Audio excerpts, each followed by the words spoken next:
بسم اللہ الرحمن الرحیم صلی اللہ علی حبیبی سیدنا محمد علیہ وسلم۔ آج ہم پڑھیں گے وہ علامات تانیث جو اسم میں استعمال ہوتی ہیں،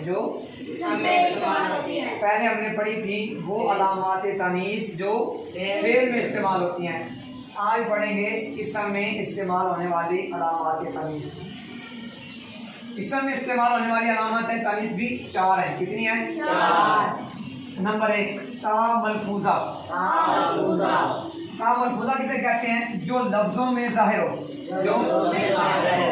جیسے رادیاتن، اور یہ وقف کی حالت میں ہا ہو جاتی ہے۔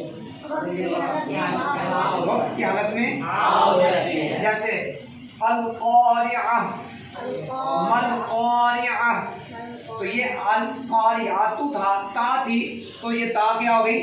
یہ وقف کی حالت میں ہا ہو گئی۔ یاد ہو گیا؟ تا مقدرہ جو لفظوں میں ظاہر نہ ہو، جو لفظوں میں ظاہر نہ ہو، یاد ہو گیا؟ جیسے اردن، اردن یہ اصل میں تھا اردتن، کیا تھا؟ اب یہ ہم کل پڑھیں گے کہ تا مقدرہ جو لفظوں میں ظاہر نہیں ہوتی، اب اس کو پہچانیں گے کیسے؟ وہ کون سا اسم ہوگا کہ جس کے اندر تا مقدرہ ہوگی، چھپی ہوئی ہوگی تا، پتہ چلے گا کہ وہ لفظ مذکر ہے یا مؤنث ہے۔ لفظی طور پہ دیکھیں تو اردن یہ لفظوں میں مذکر نظر آ رہا ہے، کیونکہ علامات تانیث ظاہری طور پہ کوئی نہیں ہے، لیکن اس کے اندر ہے۔ کیوں؟ کیونکہ اردن اصل میں اردتن تھا۔ کیا تھا؟ پتہ چلا کہ اردن بھی مؤنث ہے۔ کیا ہے؟ سمجھ آ گئی کہ نہیں؟ یہ رادیہ مؤنث ہے، کیوں؟ کیونکہ اس کی تانیث والی علامت لفظوں میں ظاہر ہے، اور تا مقدرہ جو لفظوں میں ظاہر نہ ہو، جیسے اردن جو اصل میں، یاد ہو گیا؟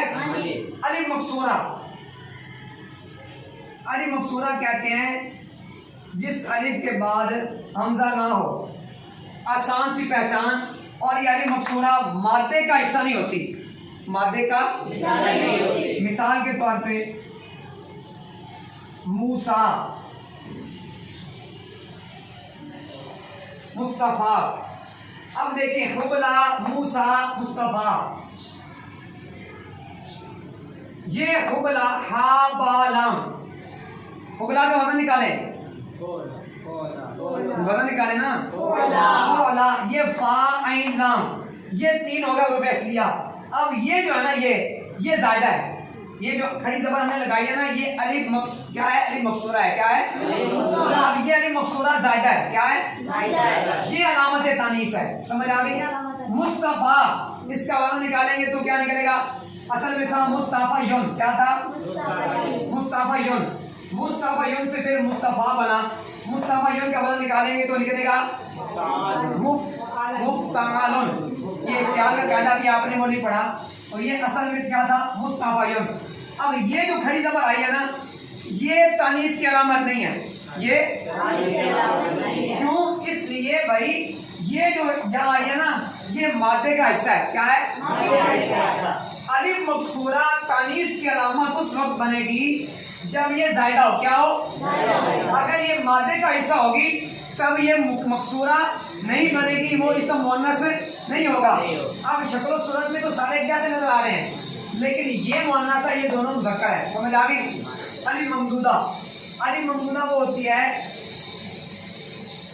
جس کے بعد حمزہ ہو، جس کے بعد، اور یہ بھی زائدہ ہوتی ہے، یہ حمزہ بھی، ہاں میم را، یہ اس کے حروف اصلی ہیں۔ یہ کیا ہے؟ سمجھ آ گئی کہ نہیں؟ وہ پیسہ میں لگی ہے، ہاں میم را، یہ حروف اصلی ہیں، یہ باقی زائدہ ہیں۔ ٹھیک ہے؟ تو الف مکسورہ، الف ممدودہ علامت تانیث اس وقت بنے گی جب یہ کیا ہو؟ زائدہ ہو۔ کیا ہو؟ زائدہ ہوگی تب یہ علامت تانیث بنے گی، زائدہ نہیں ہوگی تو علامت تانیث نہیں بنے گی۔ یہ تھی وہ علامات تانیث جو اسم میں استعمال ہوتی ہیں۔ اب ہم کل پڑھیں گے کہ تا مقدرہ جو ہے اس کو پہچاننے کا طریقہ کار کیا ہے، انشاءاللہ۔